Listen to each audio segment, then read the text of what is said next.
got ill quite sort of drastically and quickly, and so he's in Ysbyty Gwynedd and rang to say he couldn't do it, and this was quite recently, so I was thinking, what are we going to do? And then he very kindly organised for 2 people to come and help us. So we're very grateful to Kerry Cunnington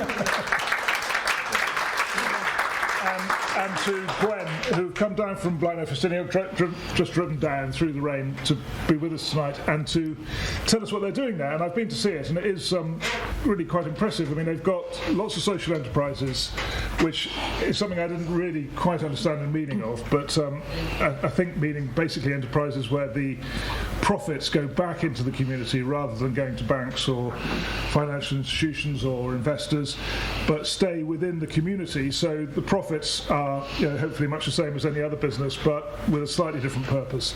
And it seems to be working. And they've got 15, as we'll hear all about it, but they've got 15 community enterprises up and running, which is an incredible achievement and seems to be working for Blaenau Ffestiniog. I mean, we'll hear about it. I'm interested to know how much that's because it is a very tight community, probably.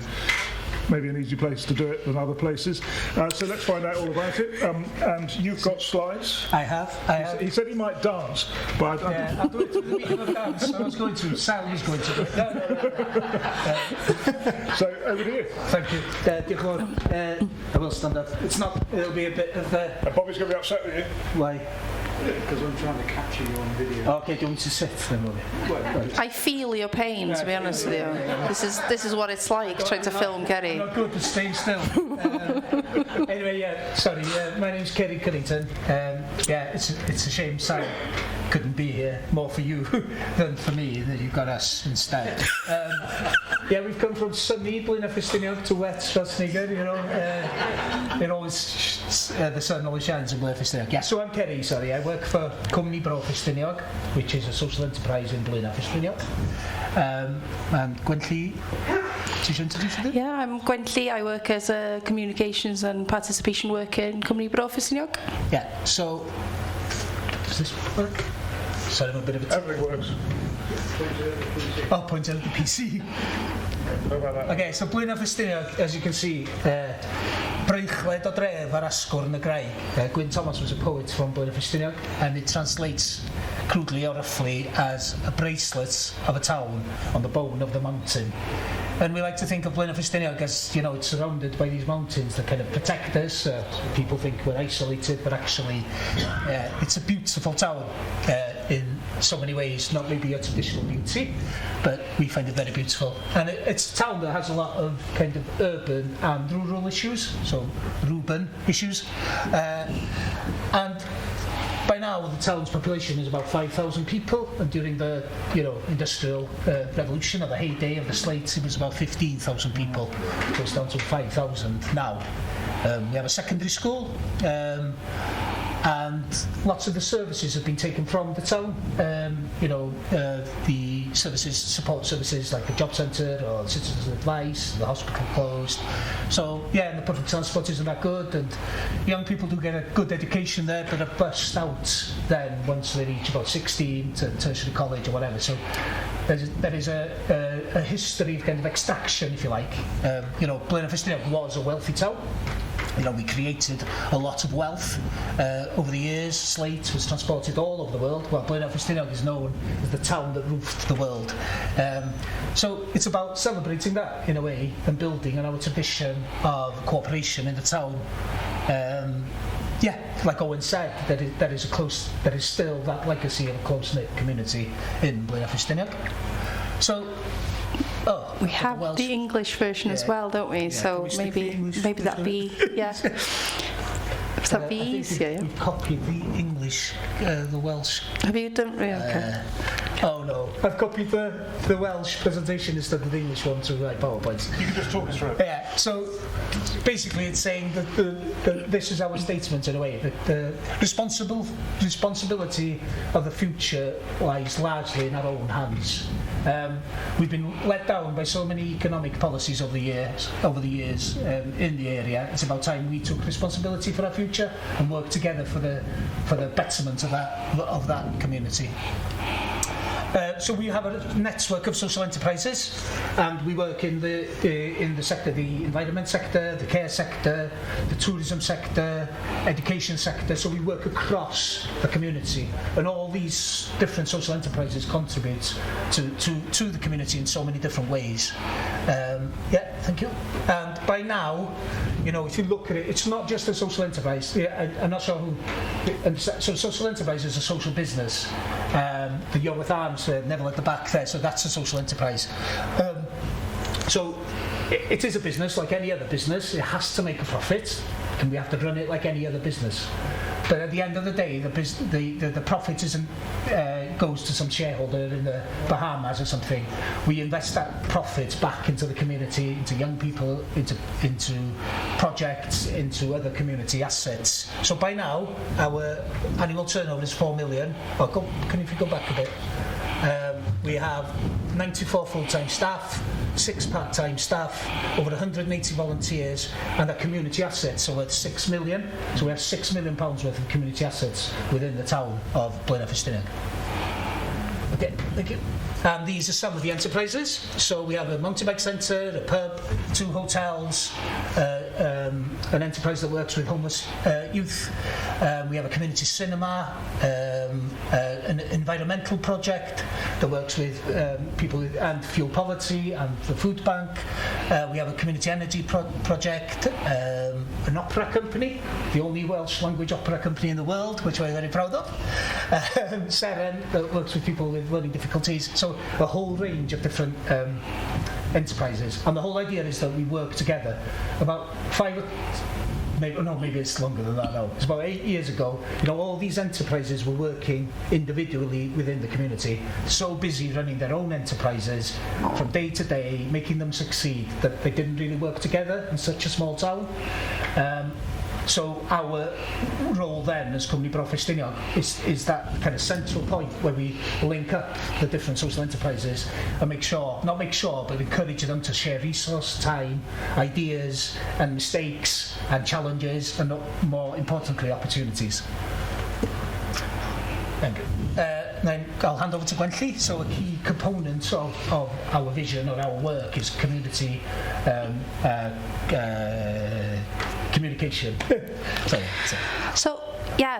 So I came on about 5 years ago now to work with Broadcast Ffestiniog, and what we usually face in Blaenau Ffestiniog is this stigma of poverty and this forgotten place aspect. Instead of that, what we're trying to show is what we have to be proud of and change that narrative. So we have videos, so it's more than 190 by now, but we have 190 videos. It could be Awen Bro, which is about the art and culture that's available there. The enterprises, we have a particular sense of humour in Blaenau Ffestiniog, but we also show the challenges as well, because we have an element of fuel poverty in Blaenau Ffestiniog, so we try and show the challenges as well. Calon Bro Ffestiniog, which is about the heart of Blaenau Ffestiniog, the nature. So we had people taking people and sort of foraging and stuff, and showing what they could forage for. History, you know, Blaenau is like Kerry's saying, the town that roofed the world, or it's called a city. When we say it, it's like this dinas, which is, it's not a city, but we have UNESCO status now, so you know we have to be proud of that, and Bro Bywiog. So trying to show what we have to be proud of, because there's a load, and hopefully what we'd start to do is a little bit like what started with local newspapers, that it's you had one, and Sel says in Llanberis, he started a local newspaper, and he went, well, if they can do it, then we'll do it. And hopefully what we'd have is an element where you have everybody have their own little areas of media showing what they have to be proud of, breaking down their own stigma, and that you'd have this narrative owned by the community, and that's what broadcast is. Where does that get broadcast? So it's on YouTube, also on and we do social media platforms as well. So trying to, we're all influenced somehow now by social media, so how do we turn the community to be the influencers? Yeah, and instead of people just ranting on Facebook, so that what Gwentley was saying about the challenges we face, we show these challenges and then we try to organise meetings around what's been said on Facebook or the challenges and get together and see if we can come up with solving the issue or creating opportunities from some of the issues. That's just the staff, not important at all. Don't say that to the staff. We've moved out from Cwmni Bro over the summer of 2022.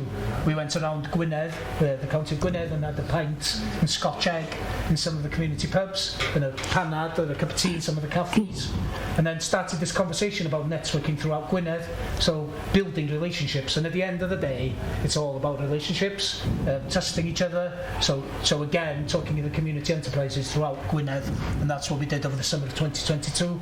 And by the spring 2023, there was Cymunedoli Cov, which is like Cwmni Bro Ffestiniog, but on steroids. So it's the whole of Gwynedd in a way. And there are over 50 social enterprises part of that now.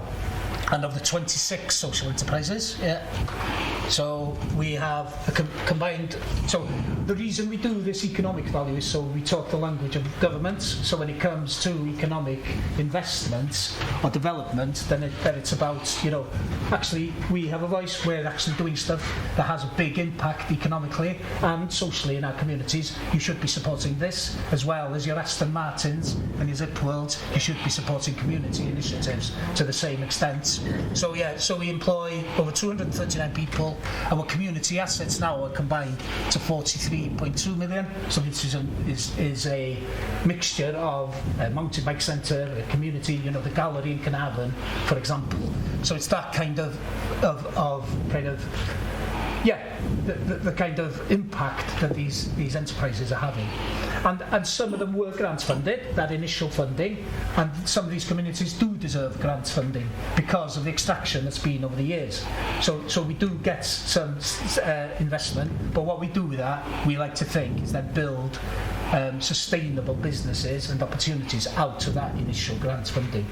But it's not just us getting these grant funding, the big companies are getting grant funding as well. So it's that return on investment we're trying to argue with these kind of figures. And it's the scale. We don't want to scale up necessarily, we want to scale across. Thank you. So Ffestiniog, I'll just give you one case study of Blaenau Ffestiniog. So Ffestiniog is a mountain bike centre that started trading in 2012.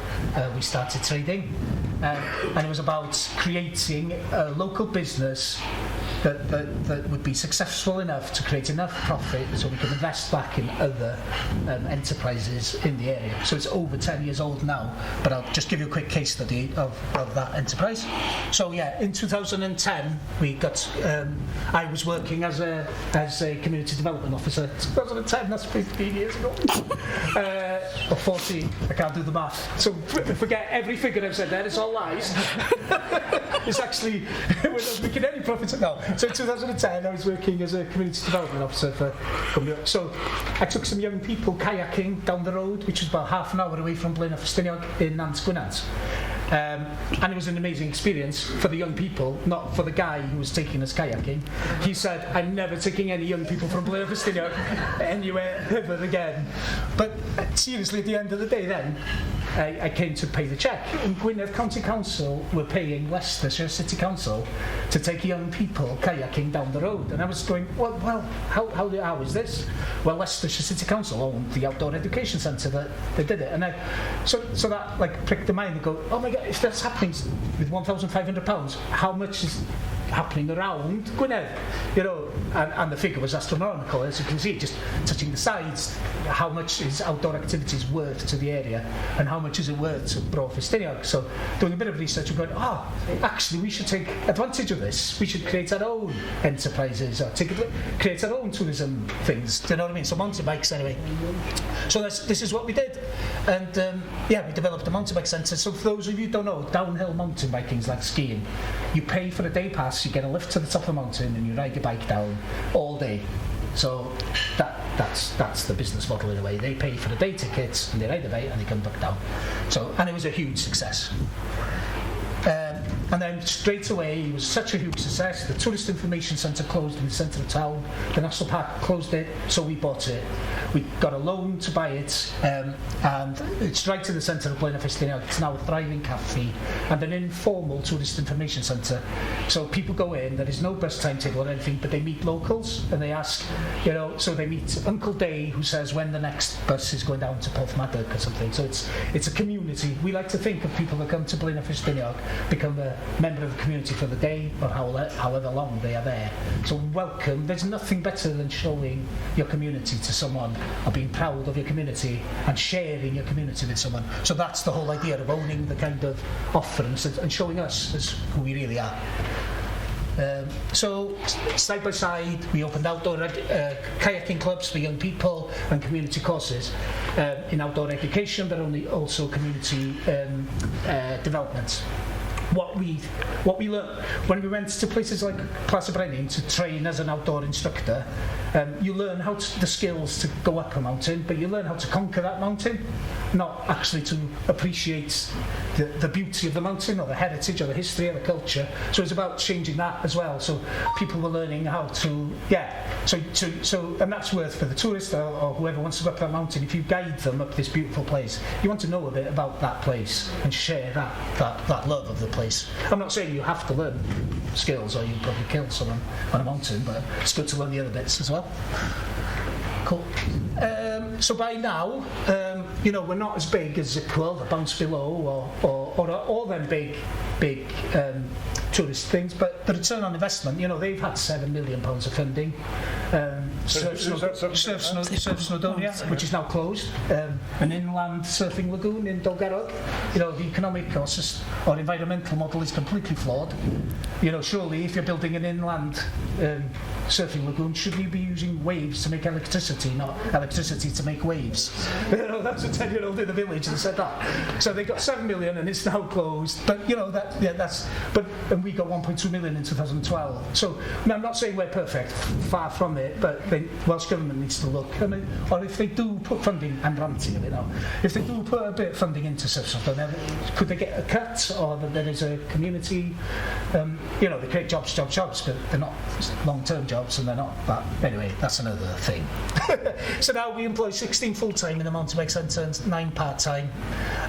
But we, as Antis-Stiniog, have community assets now with 2.5 million. So we rent property to Gisda, which is the homeless youth charity. We rent houses to 3 local young families who otherwise wouldn't have within reach, so reasonable houses. We have a couple of shops.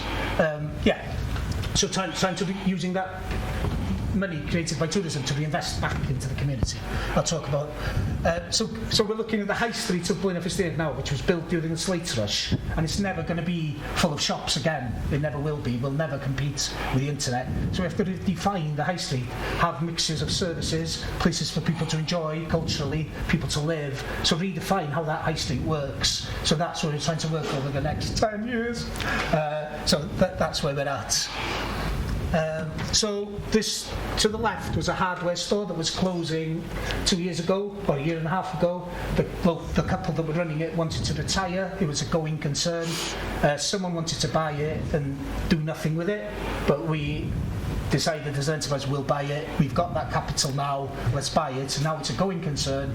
We have 3 people working there. It's ticking over. It's the kind of shop you go in for a fire guard and come out with a washing line. So it's that kind of shop every community needs, you know, a little bit of everything. And upstairs, we've just redone the flats and the local family live above it now, so that's great. Next to that is the Earth Youth Centre that was closed during COVID. There was a youth centre for young people closed. We bought that as well, and now we're renovating that, and that's going to be ready by February next year. Young people need a space in their community. We're finding in Blaenau they haven't got that, where they need a voice to do stuff that they just want to do. I would have rather negotiated with Mr. Earth himself than the committee that owned the building, but there you go. So that's another story again. But that's quite exciting, yeah. So that's Blaenau Ffestiniog High Street at the top. It's a long high street. These couple of buildings here are quite important historically. These 2 to the left we've bought, and we're going to renovate them. Again, flats for people above, and then business units below that are within reach of people that want to rent them, and then below a couple of workshops. Because people in Blaenau like to use their hands and they're self-employed, lots of self-employed people. Next to that is the old squash club or central co-op, and we're looking to turn that into a community bunkhouse that would also be emergency accommodation for homeless young people.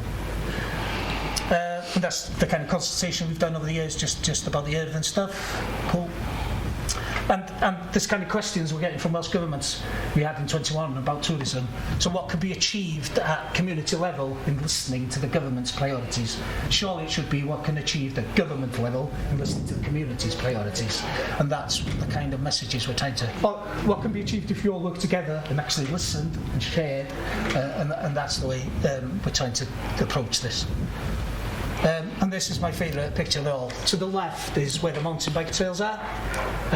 It's taken during the heyday of the slate, and these 3 young lads looking to the future, and the place there and the mountain bike trails are coming down the mountain there. To the right, to your left, my right, is 2 young lads from now, or more or less, sitting in probably just about the same place. And we've built on the mountain bike on the land there a roundhouse, and we do bushcraft with the young people and stuff. And it's about their future in a way, and changing that narrative. Like Wendy was saying, we're not a deprived or disadvantaged area. We have massive potential. We just need to release that and show that and be proud of that. But then they've let me down recently, to be completely honest.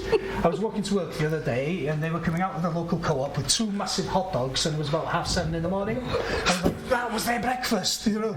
But no, well, joking aside, that they are the future, and this is why we do this in a way. Or try. Yeah, that's it. Thank you very much.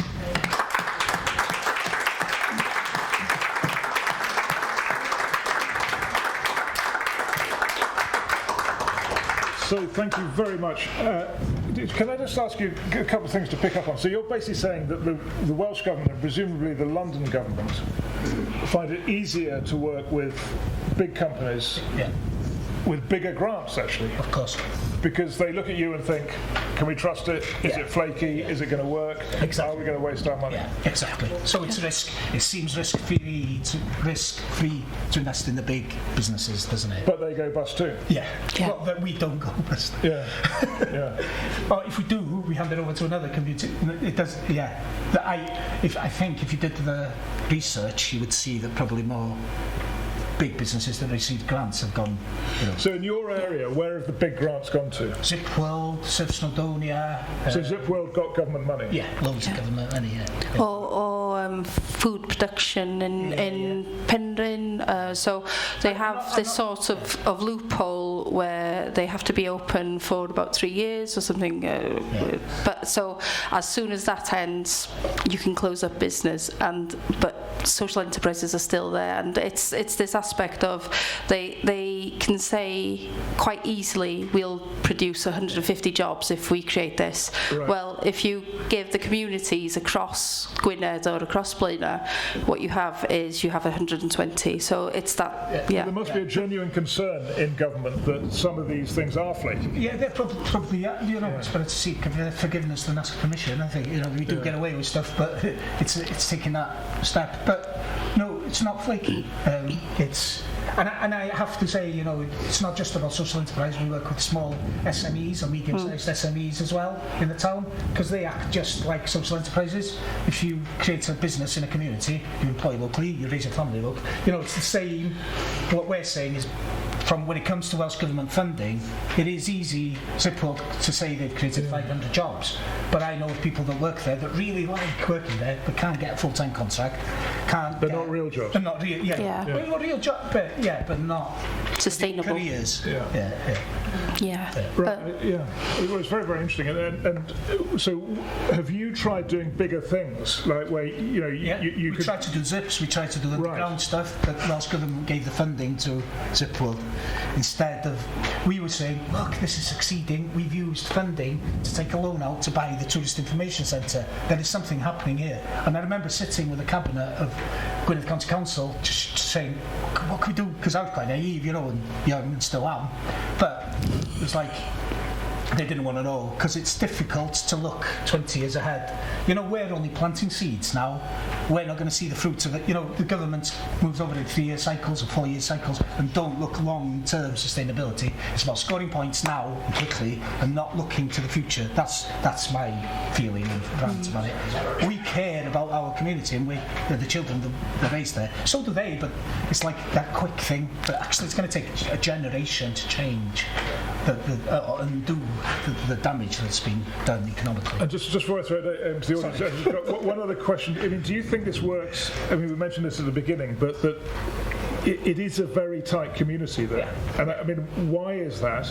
And does that make a difference? Gwen could say it's probably the tradition of the slates.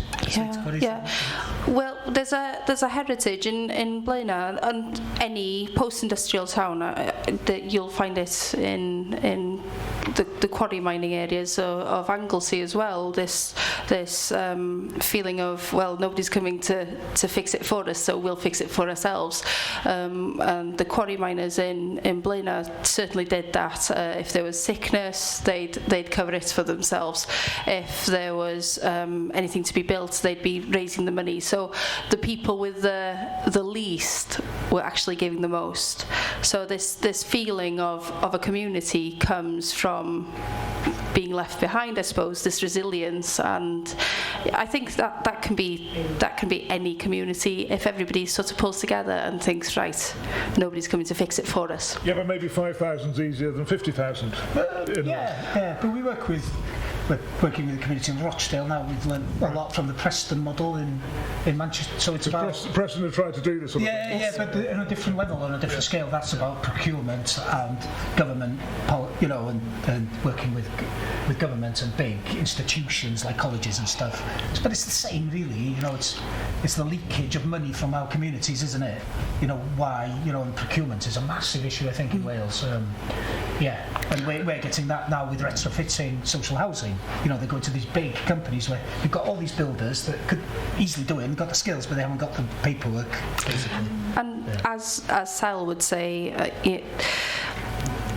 you've got city and all the money funnels through to city, so it can be in Wales that you could say it would be Caerdydd. If it was in England, it's London. And they make us think we're dependent on the city, but actually the city's dependent on all our communities in a way. The money's taken to the city, isn't it? So it's like, So if we start to simplistic way of putting it, but sorry, it's a bit of a political rant.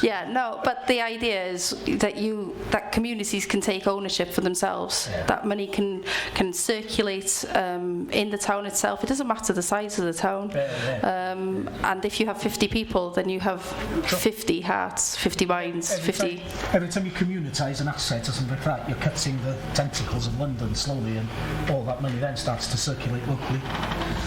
Very interesting. So can we get some questions if anyone has any? I'm coming in quickly. Easy questions, please, like what's for supper? Firstly, diolch yn fawr. So I'm very, very excited by what you're saying because I'm the chair of the Bro Aberfraw Alliance. Okay, apologies, I know we're in Rosnaiga, but So I'm the chair of the alliance that runs from Aberfraw all the way through to Dwyran. Okay. I'm absolutely passionate about community enterprise. I want to join your network. Are you willing to come to Anglesey? Yeah. Anglesey, Ynys Môn has a peculiarity. So within each community is very hypo-sensitive. Each village has very much their own identity, very much their own things. I've just created a film for Bro Aberfraw to show that difference. Social enterprise for me is the absolutely crucial element that's going to support here. We have a real issue around transport across Anglesey. There is no circular bus route. The bus routes are rubbish. Young people particularly, I'm concerned about, and elderly people that either cannot drive yet or can no longer drive, can't really get far. Okay. So I want to set up a social enterprise transport system that goes around the island, and particularly around the Bro Aberfraw area, goes to Llangefni and really supports that. But then there are a myriad of things. We have the issue of Llandywin Beach and Newbrook, and the whole issue around millions of tourists coming. Why aren't we using that to support Newbrook? Newbrook is poverty stricken, it's 30% of the most deprived within the Welsh IMD, and so I want to be able to set up community things that are around developing electric tuk-tuks that go to Llandywin, bikes, active travel plans. I'm working with NRW, I'm working with the council, but they work at a slow pace. I don't work at a slow pace. I work at a fast pace. I want to make a difference to our communities. So I am absolutely bought into what you're saying, and I want to come and visit. I want to see what you're doing, and I want to do it here in Ynys Môn, because I think this is the future for communities here. Thank you so much.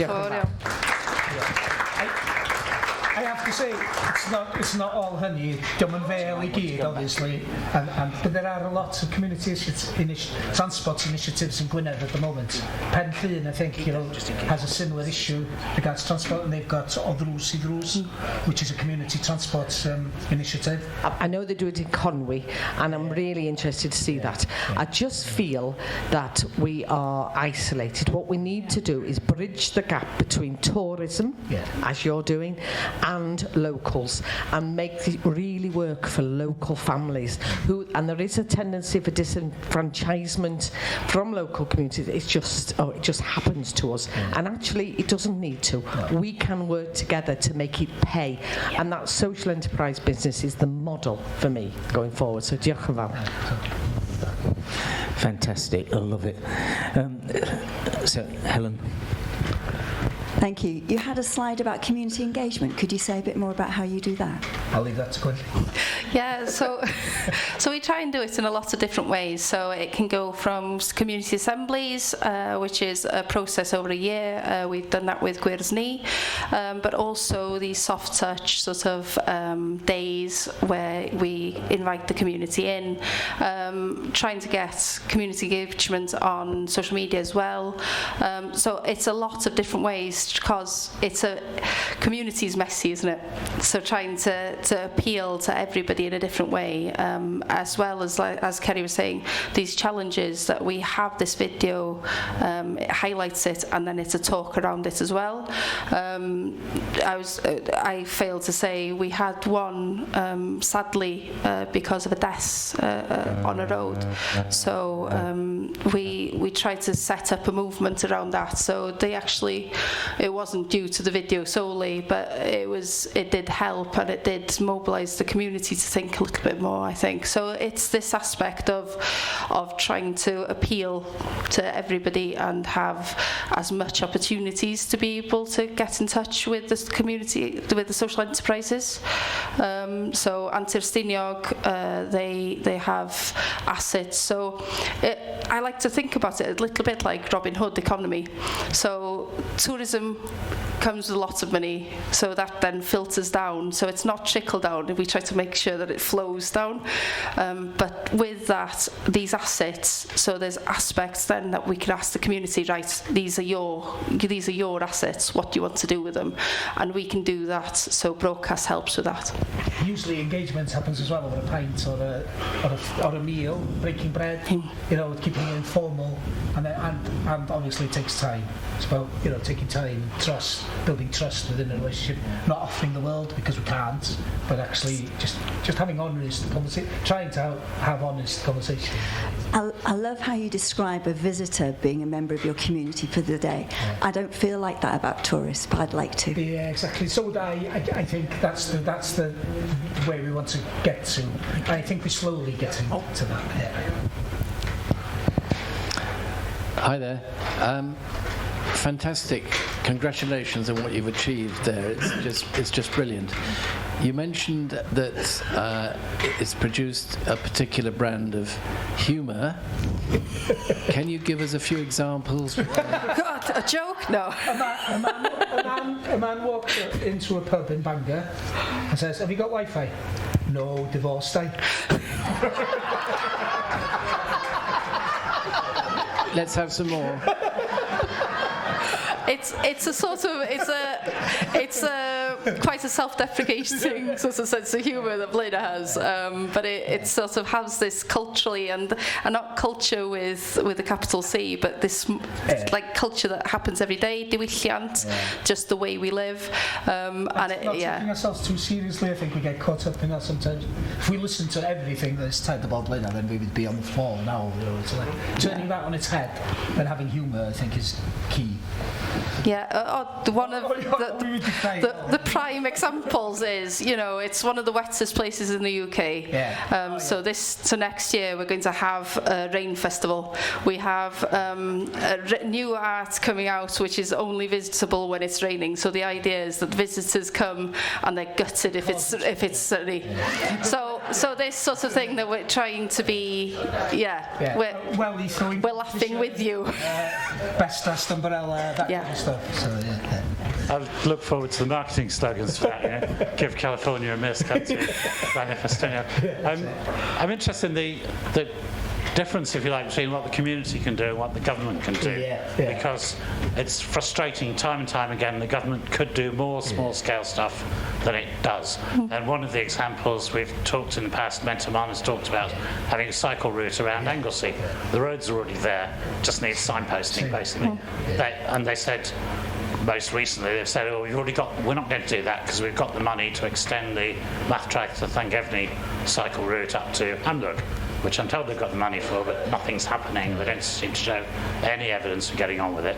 Now, the bigger issue, I think, at present you can walk around Wales because there's a Wales Coast Path, offers Dyke Path. The Wales Coast Path is one of the... You bring the microphone a bit closer. Sorry, without trying to get too political, is one of the few achievements of the Assembly, getting the All Wales Coastal Path done.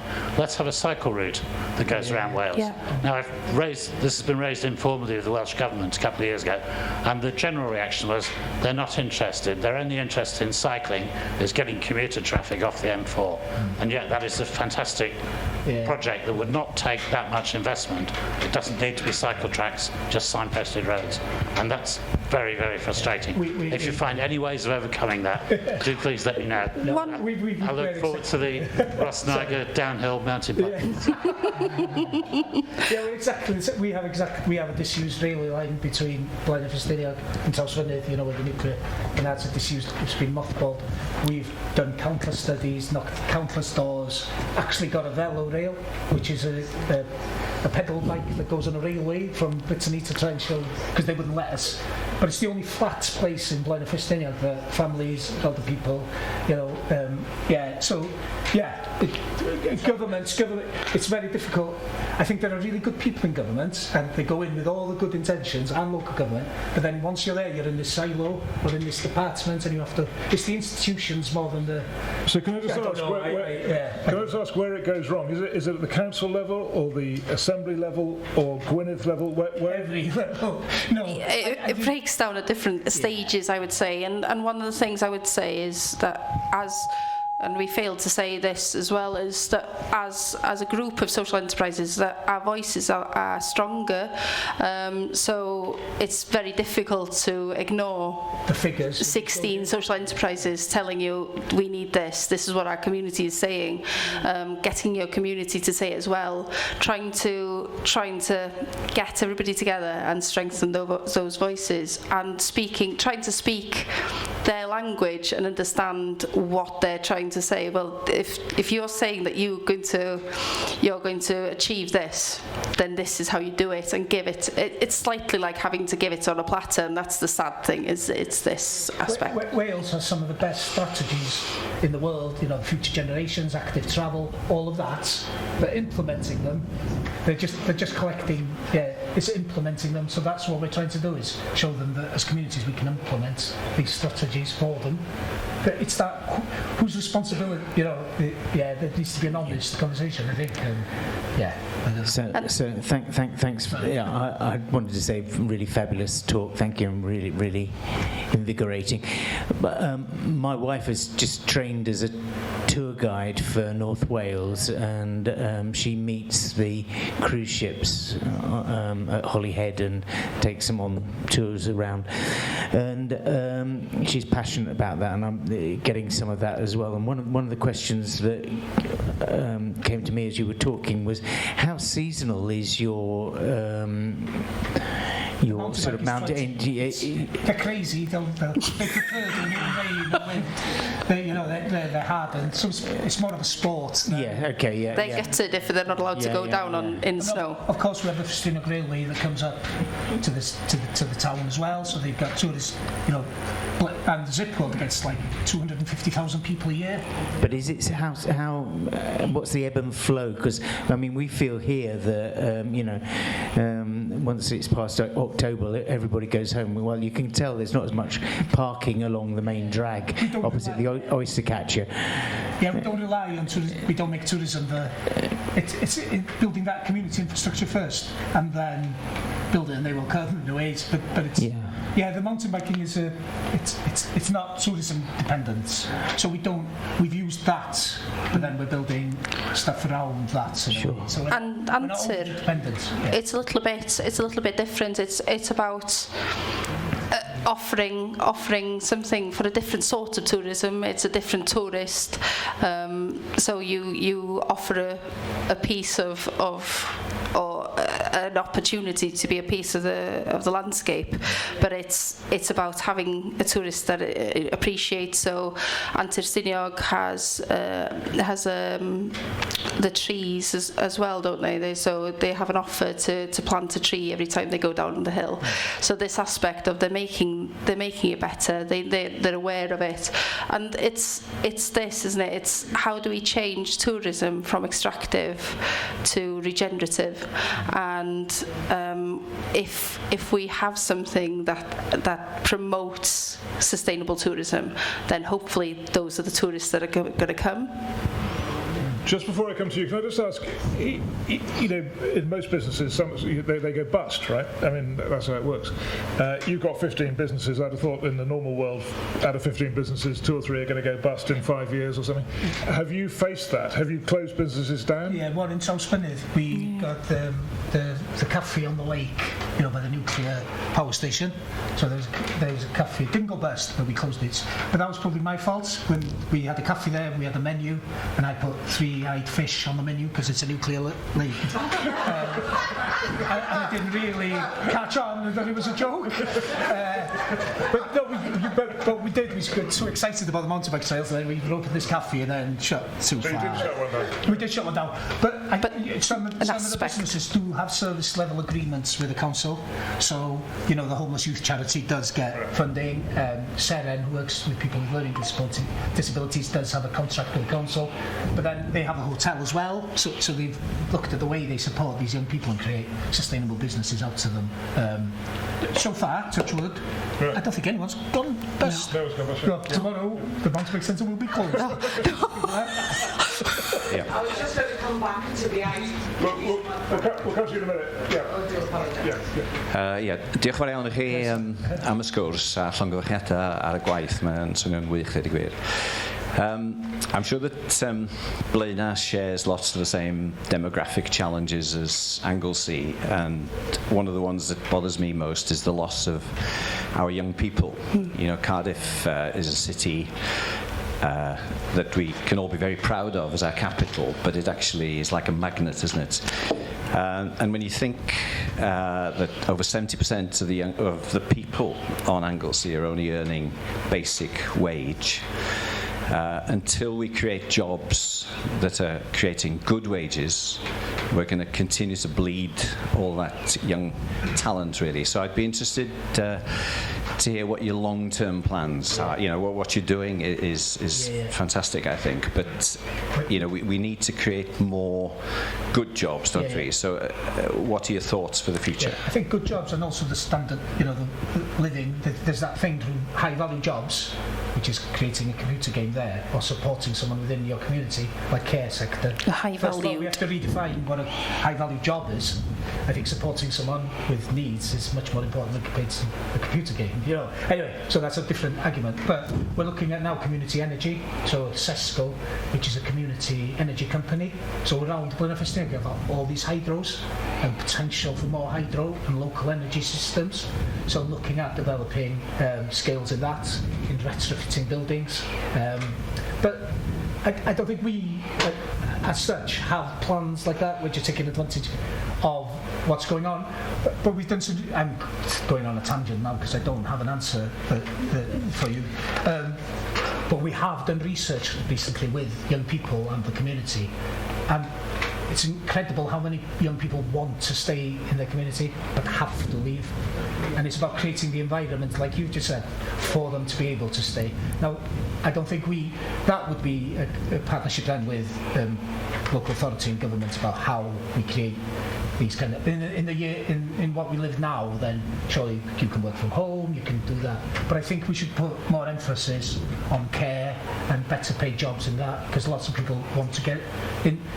The wages in care are not very good in Blaenau Ffestiniog. They're quite good. They're not very good, but the keeping the staff is quite easy because people do want to work in that sector within their community. So maybe looking at stuff like that. Sorry, that was a bit of a ramble. No, we haven't got plans for... If you find one of these books as well with Ffordd Ymlaen, we did some research regarding people's pride and young people as well. So this idea of restanza, it's an Italian word. We have loads of Italians in Blaenau. No. So it's this idea of staying resilience and the strength and the adventure is staying in your hometown and making it better. So it's not the high value jobs, it's the high valued jobs, and ensuring that the quality of life is there in a way. So there's a lot of there's very academic reading there for you to read, but this aspect of what did the young person say about staying in Blaenau? That it was. When I grew up, I'd never want to leave Blaenau unless I have to, or unless I fall in love. But even then, she'd have to come and live here or something like that. But there's all this research about that, like Wendy says, the adventure is in staying. It's just creating the environment, not necessarily the job, but also the opportunities of leisure and you know, that's everything around your work and your job. Not just the level of your wage. It's everything that surrounds that, your family. And young people want to start. They stay now and they want to start their own social enterprises. It's become a place where that's not imagination anymore. It's a reality. But like you said, you're taught in school when you're 16. There's no sixth form in Blaenau anymore. So as soon as you hit 16, you're best out of the area to get your education, to get work, to get everything. So is it your impression? I can't answer. It's redefining success, isn't it? Yeah, we're just winging it. I've got a long term. We're just winging it. Is it your impression you're the lead in this in Wales? I mean, you've got 15 enterprises and you've quantified it in money terms. Is that the biggest in Wales, or are there other groups? There are other groups, but per capita, or for the size of the town, we are the largest in the UK, I think. In the UK? Yeah. And we've had 3 new social enterprises this year joining as well. So, what are they? So we had Mentenydd Gigfran, which are looking to own their own asset in Tan y Grisia. So Tan y Grisia is it suffers greatly of fuel poverty, but you have Ongi, which creates it's the hydro power station, which is 200 yards down the road from the hydro power station, created this and then you've got a hydro station there. All that wealth is being extracted. You've got Rehau as well, which you had here in Ynys Môn as well. And that they're specialists in district heating, but the small village there, which is 10% of that village, is Airbnbs as well. So tourism is extracting out of that part of the village as well. But they don't have any mains gas. So this town is a perfect example of how extraction is happening to a village. So Mentenydd Gigfran are looking to own their post office, have a hub for the community, but also have something that will be able to offer something for tourism, and that money can help the infrastructure of the village. So we're working with the Ongi power station. The water that runs out of the hydro power station is warmer than your natural water, but don't tell Natural Resources Wales that. So we're going to use that water. We're doing studies now, so it becomes district heating to warm the houses, so pipes throughout the village. So that's going to be, again, 5, 6, 10 years. But coming back, we could get local young people working on these kind of schemes, so they get the technical skills, the engineering skills. So we've just had £500,000 from Redress, which is a UK government thing, because it's quite innovative, and it's something that is replicable in other communities. Create heating from our resources that we have locally. I just wanted to help you out a little. Thank you. By getting me another pint. Please. All in good time. I do a little work with Thames Park, the science park, yeah? And just for everyone's information, one of their key strategic objectives is raising the salaries or the wages, as it were, of their occupants and people associated with them. And and they've achieved that very successfully. I think I'm right in saying that the average employee associated with Thames Park earns £15,000 a year more than the average for Gwynedd. The other thing that we're trying to do as well is looking at the well-being of our staff, because staff in social enterprises, because we're I'm sorry I didn't catch your name earlier, but this drive to be dynamic, so very easily sort of burnt out. So how do we look after those staff as well? So tomorrow we're having a samba drums class, we're having we're firewalking, but looking after the well-being of staff as well, and having those discussions about mental health and ensuring that it's a good place to work, that everybody enjoys working as well. There's a question down there. Yeah. Just to comment on the staffing issues, really. I wonder if you've considered or tried to look at exchanges between the social enterprises and the councils. You might get more dynamism into the councils and more understanding in the councils once people have worked in the social enterprises. Just after furlough, there was a scheme called Kickstart with the DWP, where they were trying to get 60,000 young people back into employment or something. And we thought, what a great way of getting young people from community to in the council and working together, bridging community work and council work and sharing. I completely agree. Sorry, but has it happened? No, they didn't want to know. It's too complicated. Everything that's slightly different or slightly complicated is... Okay, quick follow-up question. Do you think having another 36 politicians in Cardiff will improve things or not? I don't know. I'm not... Yeah. As long... Maybe. I think, yeah, proactive ministers are good. We had Elena Morgan over last week, the week before, and this wanting to do things, implementation, and ensuring that communities are heard. And I think maybe extra ministers ensure that communities are heard. Yeah. You're right. I live on hope. I think we just have to get on doing Yes, I thought you could come at the end actually because you've got so much knowledge of this. Is there, and then you could wrap up. You no at all. No. Sorry, I don't profess to be an expert. You're very well informed. So I was just. Are there any more questions? And I was going to come to you at the end anyway. Are there any more questions from anyone else? No. So yeah, let's do that because you've got so much experience to this. So the expert is in hospital. Unfortunately, that's why you've got it. I'm sorry, I just wanted to come in and sort of take up what you said about the political element. I think when you are close to it, when you are in the communities, when you are working for the communities, you have a massive moral imperative. And I think what you were saying in a roundabout way is the closer you are to that community, the more invested you are in it because you're usually part of it. And so to see that community flourish, when you go into politics, whether it's at county council level, community council level, county council level, or into politics, your removal means that moral imperative gets diluted. And I think there's an element around that. So I think what you're talking about, and that social, for too long, social enterprise has not been seen as the model, but particularly for small communities, it's absolutely the model where the monies get transferred back into communities.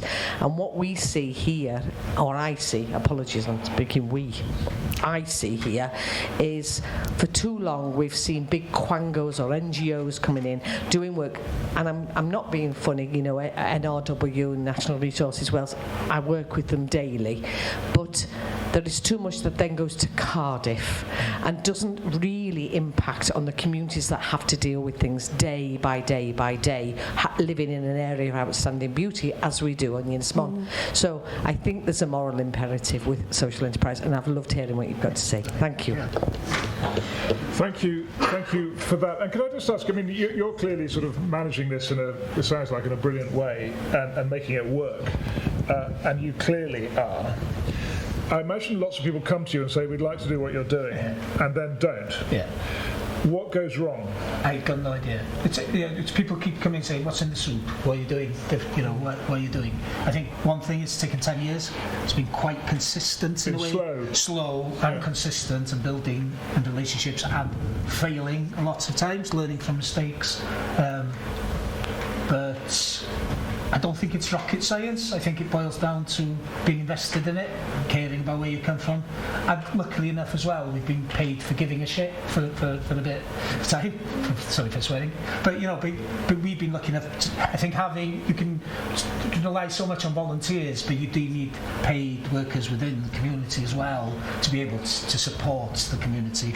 So, like you say, not quangos, not people from the up, but someone who is invested and gets paid for their time and really invests time in that community. And we've been able to do that for the last maybe 10 years. So that's probably where it's where it starts, isn't it? Yeah. Because I'm not paid. Yeah. And we were. Yeah.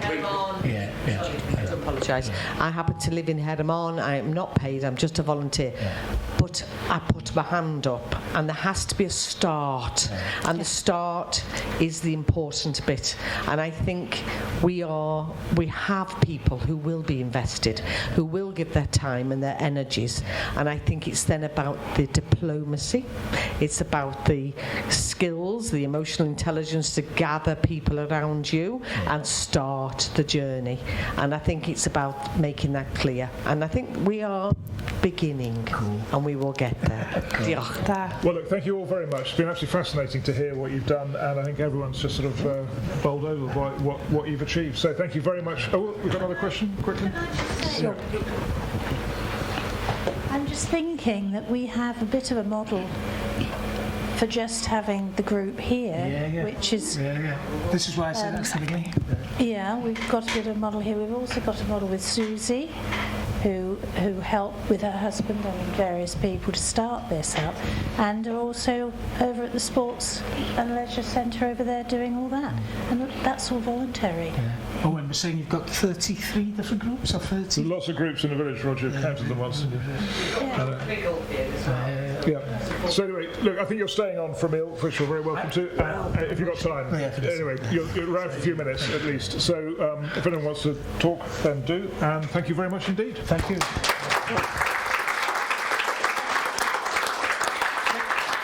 it's on YouTube, get swearing like that. My mother will be listening to it.